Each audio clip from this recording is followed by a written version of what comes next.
You can't have kids, right? That's why I'm giving you this child. Be grateful. If you can't bear a child, at least contribute to society by raising one. I struggled to comprehend what was being said to me. Then, unbelievably, my sister abandoned her daughter, who was suffering from a rare disease. Is this really what a parent should do? We will make sure this child is happy and make her regret abandoning her. My name is Sarah. I'm 28 years old, and I've been a housewife for 8 years, married. Initially, my in-laws often pressured us about having children. My friends talked about the wonders of having children, yet also mentioned the lack of freedom, sleepless nights, and how they sacrificed themselves out of love. But my husband and I despise that. It's not that we dislike children, we're just not good with them. That's an undeniable fact. After 8 years, it seemed like everyone realized and stopped bringing it up. I know it's selfish, but right now, I have too many things I want to do and can't devote time to a child. Such parents wouldn't be good for any child. I was raised as an adopted child, so I'm not fixated on blood relations and even thought about adopting when I got older. My husband, Henry, is understanding. He always says, "If we're blessed with a child, I'll mainly take care of it and support you." People who can't have children might envy us, but as someone who was abandoned by her parents, I couldn't be irresponsible. Friends' kids who were in elementary school or kindergarten seemed well-educated and cute. Maybe children born out of desire feel their parents' love. Of course, I consider the two who raised me as my real parents, and I'm grateful for them. I have an older sister who is 2 years my senior. Her name is Linda. Our parents wanted siblings but could only have one, so they adopted me. We got along well when we were young, but she started to dislike me as I had better grades. "You wouldn't be compared, and all the money would have been spent on me if you weren't here," she once said. For the sake of my parents' honor, I must say that they showered both of us with love and resources, not just mentally, but emotionally too. They never compared us, not once. It was only Linda who felt inferior on her own. She just chose not to study where I did, and that led to comparisons. It was frustrating for me. Maybe because she hated studying, Linda decided to become an internet idol and used our parents' money to buy all the necessary equipment, but she never really put in the effort. Looking at successful people, one might think it's easy, but it requires relentless work. That was always Linda's problem, underestimating things. Linda, not lacking in looks, had her fans, and among them, the most generous was Mark, with whom she had a shotgun marriage.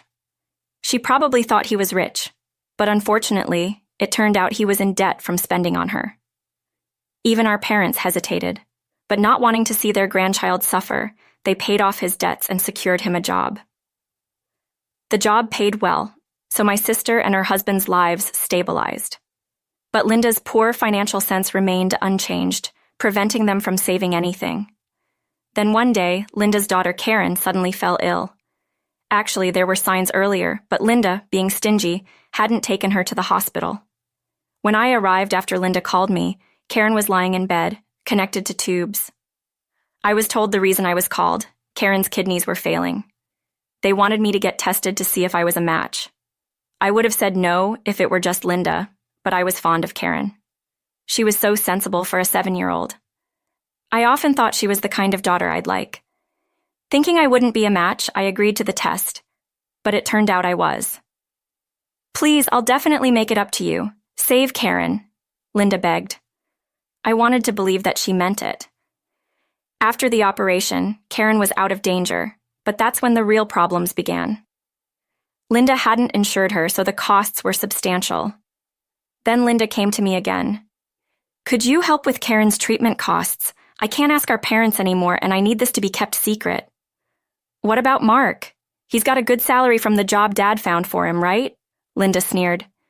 "That salary is nothing. If our parents find out about our spending, Mark might get fired and we'd be on the streets. Is that what you want?" I felt like saying yes, but I couldn't, not with Karen being used as a pawn. "I'll lend you the money, but you have to write a promissory note. Exploiting your daughter's illness is despicable." Fine, I understand. Save the sermon," Linda replied. When she brought the promissory note later, she signed it without even reading it. This is why she never saves any money. Despite having such parents, Karen turned out well, which impressed me. After that, I began visiting Karen's hospital room more often. Was it because I had donated a kidney? Or because I had lent them money? No, it was out of pity for Karen.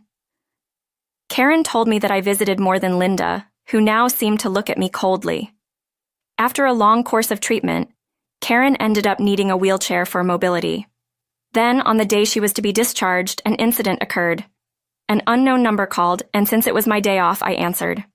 Hello? Hello? Is this Sarah's phone? This is General Hospital. That's Karen's hospital. Thank you. You have the right number. Thank you. Sorry to bother you, but Karen's hospital bill is unpaid, and today she's supposed to be discharged. But no one has come for her, and we can't reach her parents. I felt a sudden chill and a rush of heat. My heart clenched. Without realizing it, I was already on my way to the hospital. I got into a taxi and called Linda. Hello, what are you doing? Today is Karen's discharge day, right? I couldn't stay calm and ended up shouting. Can you lower your voice? I can hear you. I don't want that kid, so I'm giving her to you. It's perfect since you can't have children, right? If you can't have your own, at least contribute to society by raising one. I couldn't believe it. You're the worst, just like my birth parents. You don't deserve to be a parent. And what about the hospital bills? I could hear her laughter over the phone. Sorry, I spent it. It's hard to resist when you suddenly get a lot of money. I've been wanting to do something for a while. It's useless to tell Mark. He can't go against me. He married an idol like he wanted. He can't resist me. He's fine with getting rid of the child. Anyway, we can't pay, so if you don't take her, she might as well be gone, right? I don't remember, but maybe my birth parents were like this.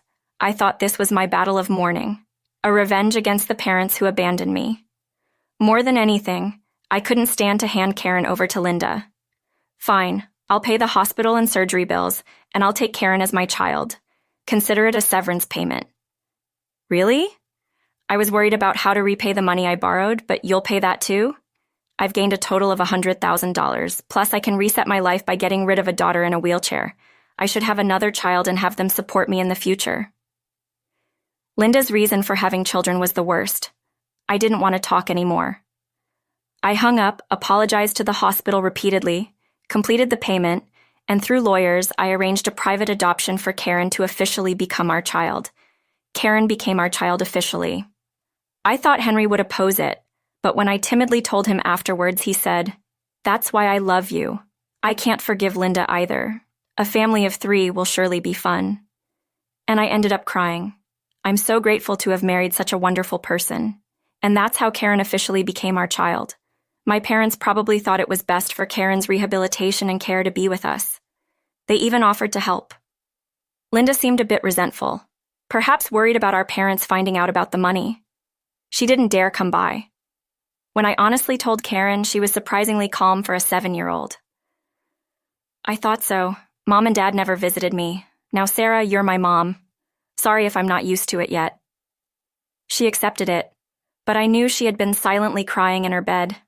I used to think I had so many things I wanted to do, but now Karen has become my reason for living. Having been involved with her since birth, albeit indirectly, it didn't take time for me to develop affection. Seeing a young child struggling and crying during rehabilitation, even if she's not my biological child, I felt encouraged to support her. Karen was a real trooper, finding ways to do things despite her disability and always trying her hardest. I forgot about the money and supported her to the fullest. With the help of my parents, Karen grew rapidly. Thanks to rehabilitation, she gained some movement in her right leg. She still needed a wheelchair, but she was able to do more. When Karen turned 9, she said, "Mom, I want to be like this person." By then, Karen had gotten used to calling me Mom and Henry Dad, and she showed me a video. It was a video of a blind pianist. That's cool, but it must be hard, right? Don't you need a special sense for that too? Karen just opened the piano app on her tablet, then she casually played the piece from the video. I'm shocked. That's amazing. Did you practice a lot? Well, I just listened and remembered it. It's kind of like, I just got curious. I played a commercial jingle from TV and asked, "Can you play this?" After just hearing it once, she played it effortlessly. That's incredible. Maybe you have perfect pitch. Hey, Henry, look at this. What's going on? It's rare to see you this excited. Sarah and I repeated the whole interaction again. Let's buy a grand piano, and for that we need a bigger room. Maybe we should build a house. In those 2 years, Henry had become a doting father, always spoiling Karen. 5 years later, Linda, through our parents, reached out. Linda and Mark came for the discussion. I left the kids with my parents and decided to talk in the living room of my childhood home with Henry. I didn't want them to know our current address. My parents were waiting in another room. So what do you want? You moved away and cut off all contact. And what's with that figure? I hardly recognize you. I've had some issues with my weight, but that's not important right now. I had heard from my parents that Linda was in the middle of divorce proceedings, apparently due to infidelity, and she had gained a lot of weight from overeating and drinking. Mark was there, seemingly coerced by Linda. He probably wanted to see his daughter one last time. He seemed disappointed not to see her there. Since then, they hadn't had any more children, and I thought it was poetic justice. I would lose faith in any god that would give such irresponsible people children again and again, but I am grateful that they gave me Karen. You're not asking for money again, are you? Please, I need treatment. I've developed diabetes from binge eating and drinking. I can't work, and the treatment is expensive. We may not be blood-related, but we're still sisters, right? Help me. Linda apologized with gestures that seemed insincere. Then she first returned the $50,000. Linda looked confused. You didn't read the promissory note, did you? I guess you don't have it anymore. That money is a settled issue, isn't it? It's insincere to bring it up now. She had no right to say that. I was irritated but decided to enlighten her. I only waived the money. I paid for your hospitalization. I never said anything about waiving the loan. You misunderstood, and since we couldn't find you, we gave up. Remember, I said I'd take the hospital and surgery expenses as severance. You haven't repaid the money you embezzled, but now I can claim it. What? I came here because I have no money, and now you're going to bill me? Linda said defiantly. Then suddenly, the door of the next room swung open. There stood Karen, dignified, even with her disability. Her face had taken all the good features from Linda, making her an extraordinary beauty. Is that Karen? You've grown. Look, you can tell, right? She's grown up to be so much like me. Who are you? Karen's disdainful look was as if she were staring at trash. What kind of language is that? Have you been raised properly, calling your mom you? Mom is right here, and Dad is next to her. Karen pointed at me and Henry. I felt tears welling up. I had become a doting parent, too. I never thought I'd cry over my child. Besides, you have a $50,000 debt and are getting divorced. How are you going to raise Karen, who still needs a wheelchair? Mark can take care of it. Of course he can't. Defy me? Seriously, is she an idiot? She was already defying him by going through divorce proceedings. Then Mark stood up. Enough is enough. I'm fed up. I can't stand it anymore. Sarah, I'm sorry for everything. I promise to pay off the debt. I'll take over the compensation money for you and start over.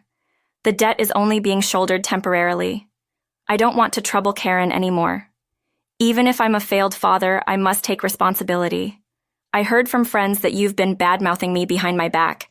Now you have 0 fans. What? You're betraying me too? Linda tried to act tough, but it seemed to hit her hard. Her face turned bright red. Mark turned to us and said he would contact us later, then left. I didn't sympathize with Mark, but I hoped he wouldn't be brainwashed again. By the way, Dad and Mom know about your current debt. They told me not to come out today. They didn't want to see their own daughter's downfall and wanted to protect my son. What? I thought you couldn't have kids. She had misunderstood. Not wanting kids and being unable to have them are entirely different. We just chose not to. We were hesitant because of Karen's treatment costs, but now Karen doesn't have to worry about money. The house you're living in now is Dad's property, but it's been gifted to Karen, so the rent will go to her. You're welcome to leave if you don't like it. What? Why are you giving it away while she's still a minor? I'm her parent, so if Karen gets it, I should too. I patiently explained the adoption to Linda and that she no longer had parental rights. Linda then blustered one last time. Fine, she's living with a disability anyway. She won't make much money even if you take her in. I silently showed her a video site. What's this? Why is Karen in it? It's got a lot of views. Karen has perfect pitch. If you had paid attention to your daughter, you would have known. We made videos of her playing impromptu piano pieces as part of her rehabilitation, and they went viral. She's now a famous influencer for her beauty and talent, and don't bother trying to take advantage. I've recorded this conversation, and I'll release it if anything happens. Linda hurriedly left, almost fleeing. Since then, Mark had apologized and worked hard, asking my parents for a loan. Because of the job they'd helped him get, my father trusted Mark after looking into his eyes and decided to lend him the money. He lent it interest-free with a promise that Mark would pay back monthly. My dad said he believed Mark would be fine now. Linda, with no one to turn to and estranged, was reportedly suffering from diabetes and living on welfare. She was unrecognizable from her days as an internet idol. I thought Karen would thwart my dreams, but now, thanks to her, my dreams have come true. That's because, after becoming famous, Karen received numerous invitations to perform worldwide, not just as a wheelchair pianist, but for her pure talent. My dream was to travel the world. I fully support Karen as her manager. My husband stays in America, focusing on raising our son. Karen is popular enough to support us with her income alone, yet she loves her brother dearly and often returns to America to spend time with the family. Recently, Karen thanked me out of the blue. What's up? Why suddenly? Because of you, Mom. I have this life. Your kidney is inside me. I will never be apart from you, and that makes me happy. I'm so glad to have become Karen's parent.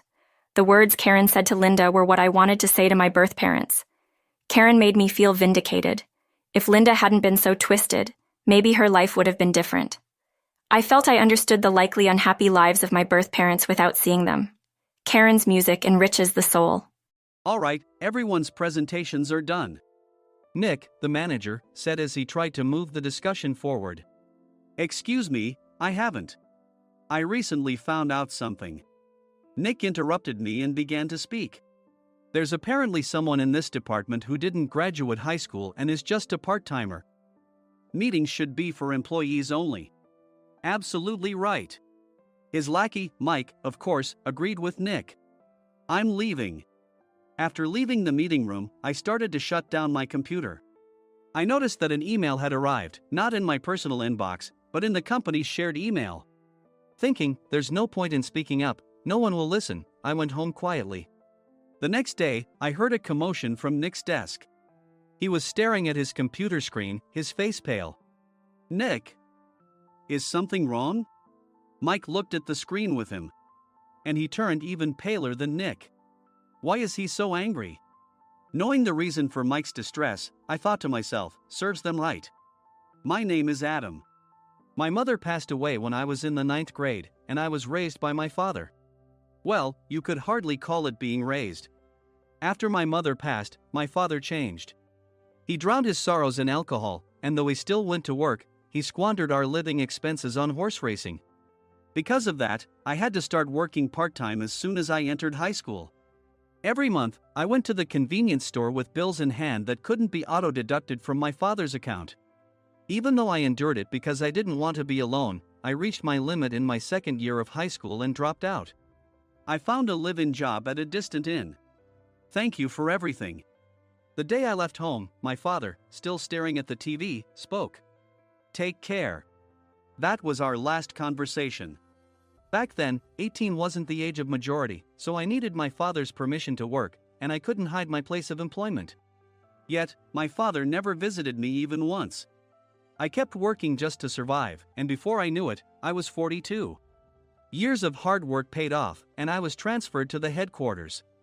I was thrilled to be recognized by the company, as I thought I'd be working in the field until retirement due to my lack of formal education.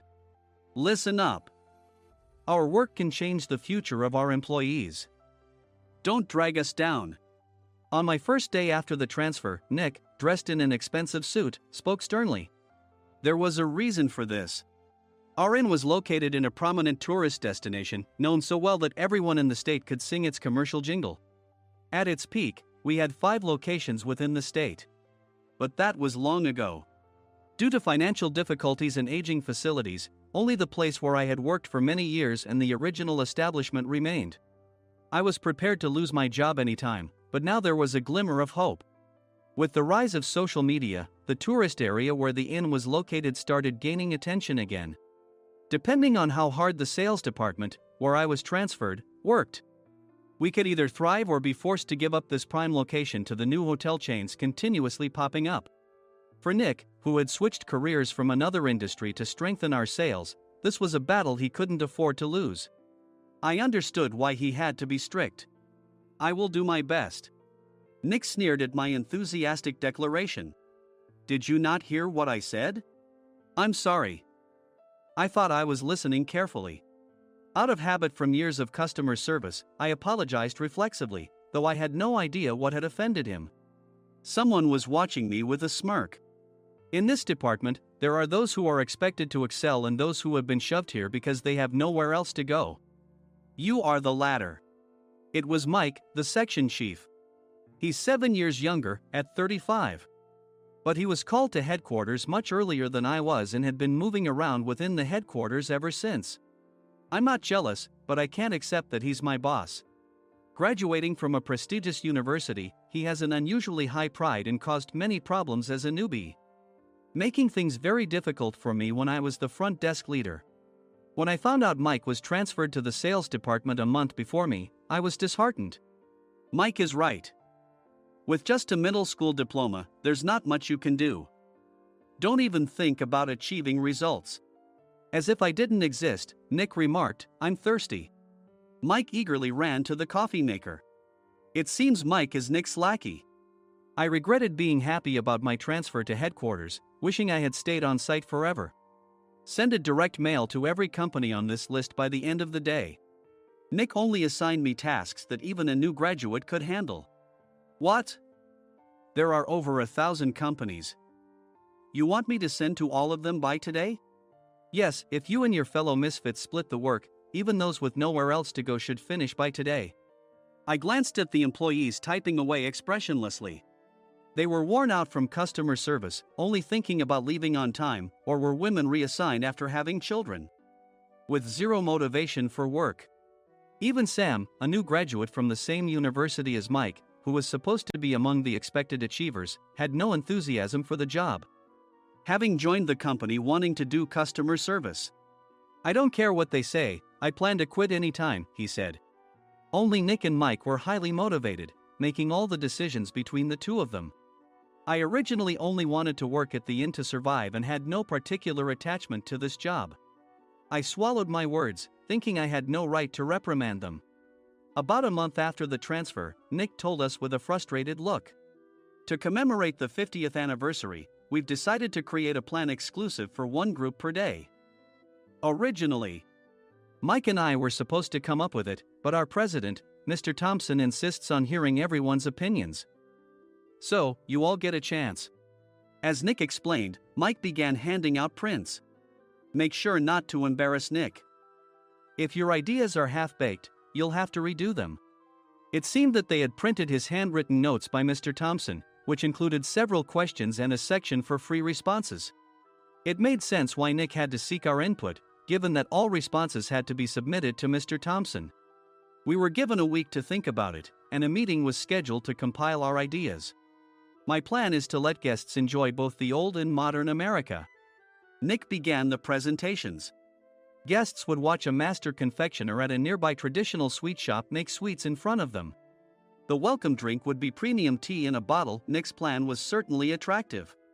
After his presentation, Nick called on us to present in the order we were seated. Just as I stood up for my turn. "All right, everyone's presentations are done." "Excuse me, I haven't. I recently found out something." Nick interrupted me. "There's someone in this department who didn't graduate high school and is just a part-timer." He was likely talking about me. I joined the company as a part-timer and was made a full-time employee when I turned 20. That was 20 years ago, so Nick and Mike probably had no chance to know until recently.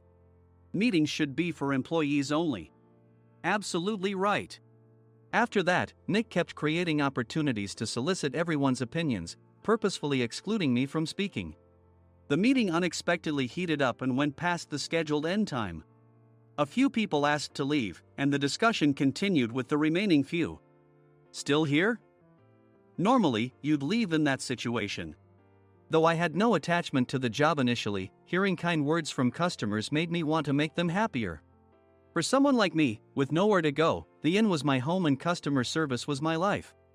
I felt pathetic about my current self. I'm leaving. I left the conference room and started shutting down my computer. I noticed an email had arrived, not in my personal inbox, but in the company's shared email. Thinking no one would listen to what I had to say anyway, I quietly went home. The next day, while preparing the DM as instructed, I heard a commotion from Nick's desk. In his haste to stand up, he hit his knee on the desk. He stared at his computer screen, his face pale. "Nick! What's wrong?" Mike, thinking he should be the first to rush over, approached Nick while still wearing his coat. He peered at the screen with Nick. And he turned even paler than Nick. Why is he so angry? Who is responsible for this company? Nick, more irritated than ever, asked, and Mike answered without checking. Probably Sam. Sam wasn't there because he was attending a morning training session for new hires. Nick gave up on getting angry and returned his gaze to the screen. They were looking at an email that arrived right after the end of the working day yesterday. Apparently, no one, including me, had checked it before leaving. The email was from a large company that used us for their annual employee trips.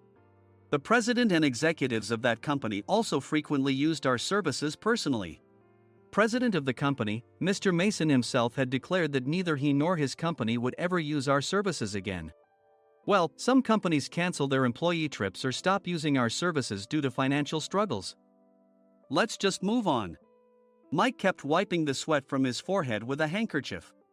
Knowing why Mike was so agitated, I quietly watched their interaction. Do you know how much revenue we get from that company? We can find other guests to fill the rooms, but we'll lose the banquet costs, gift shop revenue, rental car fees, and more. Moreover, the gifts were supposed to be prepared by the traditional confectionery shop involved in Nick's proposed plan. If it's known that we incurred such a huge loss at this critical time, Nick's position in the company would be jeopardized. Nick took a deep breath, seemingly trying to calm himself. All right, Mike. Go to New York right now and apologize to Mr. Mason. What? You're coming with me, right? I have urgent work to do. I trust you, which is why I'm entrusting this to you. Please. Mike, believing Nick's sincerity, agreed with a determined look on his face, saying, yes. That's Nick for you. Even if Mike went to apologize, Nick would shift all the blame onto him if the client didn't change their mind. Well, it was Mike's fault to begin with, so it served him right. About 3 hours later, Sam answered a call from somewhere and repeatedly apologized, saying, I'm very sorry. Everyone watched to see what was happening. After ending the call, he informed Nick with a weary tone. When Mike arrived at the client's company, he only made things worse, further infuriating Mr. Mason. He was demanding, get his boss here immediately. It was no wonder Sam was exhausted, dealing with such a call right after returning from training. What is that idiot doing? All right, Adam, you're coming with me. If sacrificing Mike didn't work, then I must be next. Normally, I'd want to refuse at all costs, but I saw an opportunity in this situation. If I can be of assistance, I'd be happy to join you. I obediently followed Nick, and we flew to New York. When we introduced ourselves at the reception, it became clear how serious the situation was, as the receptionist personally escorted us to the president's office. Angry voices leaked through the door, making both Nick and me uneasy. Excuse me. I'm Nick, the supervisor. I understand my subordinate has caused you trouble, and I deeply apologize. Nick, with his experience in the corporate world, knew enough to offer an apology before excuses. However, his customer service skills left much to be desired. I sighed as I saw Mike trembling like a small dog in the corner of the room. What kind of training are you giving your subordinates? Mr. Mason glared at Nick with a red face. The intensity of his gaze made even Nick take a step back. Regrettably, I joined this company only 2 years ago and was unaware of Mike's issues. I should have identified his shortcomings sooner. Indeed. I should have realized sooner. No sensible person would come to apologize and then give a lengthy presentation on the drawbacks of not using their in. Nick froze, his mouth slightly open. Suspecting the worst, I picked up the documents that had fallen to the floor. It seemed Mike hastily prepared these documents on the plane, listing the disadvantages. Disadvantage 1: if you change the venue for the company trip, employees might suspect it's for cost-cutting reasons, leading to a negative impression. Reading it aloud half-jokingly, Nick snatched the papers from my hand and checked the contents with a furious expression.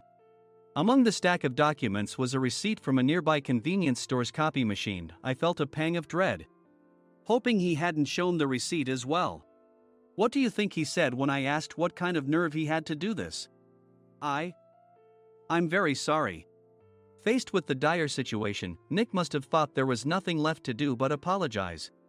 In a voice smaller than I'd ever heard from him, he uttered words of apology. He said, "I'm a Harvard graduate.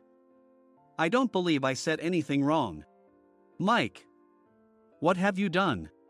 Forgetting his plan to pin the blame on Mike, Nick yelled loudly, even in front of Mr. Mason. "I didn't do anything wrong." "You're still saying that? Look at him." Mike pointed at me with a shaking hand. "I was assigned to headquarters in my 20s and now I'm a section chief. This guy only made it to headquarters at 42. Everything I've done proves I was right. So why are we losing the contract?" Having said his piece, Mike collapsed to the floor. "Of course. You were sent there because you had nowhere else to go." Mike never expected to hear such words from someone he looked down upon. He lunged at me, and Nick hurriedly stepped in to stop him. "Mr. Thompson told me Mike is a quick thinker, and to take good care of him." There's no way he was pushed aside. "Don't make things worse here." "He didn't say quick thinker, he said only quick-witted, didn't he?" I don't remember that part." I recalled the many troubles Mike caused when he was a newbie. When Mike was on the front line, his pride was so high that he never apologized to customers. Customer service, especially in our job, doesn't work alone. It brings both good and bad situations. If the front staff or housekeepers made mistakes, or the cleaning company didn't properly clean a room, one had to apologize to the customers regardless of personal fault. Mike, in such situations, would never apologize, insisting he wasn't at fault. This often angered customers, and as the front desk leader, I frequently had to apologize on his behalf. He caused complaints and disrupted operations, which is why he was quickly moved to headquarters. In departments where he didn't interact directly with customers, his quick thinking was beneficial and things went well. But it seemed his flaws were starting to show. Corporate reservations are supposed to be entered into the system by the sales representative. But a quick check yesterday revealed that more than 10 items were missing from the client's reservation. The handover document clearly stated what needed to be prepared. Why didn't you enter it into the system? Why do we have to give them special treatment? Filling rooms near the banquet hall, setting up all the food in advance. Specifying the brand of wine, they're too demanding. No wonder he always angered customers, I thought, feeling a headache coming on. Grouping them in rooms near the banquet hall is for our benefit too. It makes it easier for the staff to set up beds and serve breakfast since everyone's schedule is synchronized. As for the other requests, Mr. Mason suggested them to lighten our load. I didn't know that. Nick finally seemed to realize that Mike was the one who had angered the client. What did you say to them? I just told them we wouldn't give them special treatment anymore. We shouldn't waste effort on things that don't bring in money. I was utterly exasperated at his lack of understanding of customer service. Of course, we shouldn't comply with unreasonable demands. But carrying over successful practices from past stays makes customers feel remembered and enhances their experience. Good memories encourage repeat visits. That's part of our job. I looked down at Mike, who was sitting on the floor. In our job, nothing is a waste. Mr. Thompson likely moved you to the sales department, hoping you'd finally understand this. How do you think he feels now that you've failed to meet his expectations? Mike, tears in his eyes, fled the president's office. I was amazed he still hadn't apologized. You have it tough, Adam. It's okay, we're all employees of the same company. I deeply apologize for this disrespectful incident, especially after all the care you've shown us. If it weren't for you, Adam, I really would have stopped staying here. When I heard you were moving to the sales department, I was willing to reconsider if you handled it." Seeing us talk so amicably, Nick's face contorted. "Do you two know each other?" "Adam's service is excellent. I always requested him specifically. Normally, we don't accept specific staff requests, but we made an exception for Mr. Mason, adjusting my shifts accordingly. He had personally stayed at our hotel just before my transfer, and during casual conversation, I mentioned, 'I'm moving to the sales department soon.' If I hadn't told him then, things could have been much worse. Please continue to take care of us. I look forward to it." On the return flight, Nick awkwardly offered me a can of beer. "It's still working hours." Of course, I had no intention of forgiving him for a single beer. Nick might try to pin everything on Mike and avoid any consequences. While pondering this, a startling fact came to light. "Nick, the tea bottles for the plan have arrived." I handed Nick a bottle labeled with our inn's name. "They look good." "What are you talking about?" "These are plastic bottles. I had assumed we would use the trendy, high-end bottling tea. But what arrived were ordinary plastic bottles of tea with customized labels. The only unique aspect was the label, which had the inn's name, making it look customized. Upon further investigation, I discovered that a substantial amount of money was set to be paid to the tea company. It was priced like bottling tea. Does this plastic bottle really cost $100 each? The tea inside is specially blended for us. The extra cost is for that. Wouldn't it be better to use another tea company? Or is there a specific reason we must use this one?" As Nick continued to make excuses, I showed him a printed email. I informed the tea company's president, Mr. Mitchell, that we discovered irregular payments and he confessed. He said you two were high school classmates and planned to split the extra money. That idiot. Why did he confess? That's not important. You should worry about yourself, this could turn into a police matter. Opening the bottle cap, I suggested. How about calming down with this tea? It supposedly has a relaxing effect. Nick drank the tea frantically. In the following days, decisions were made about their fates.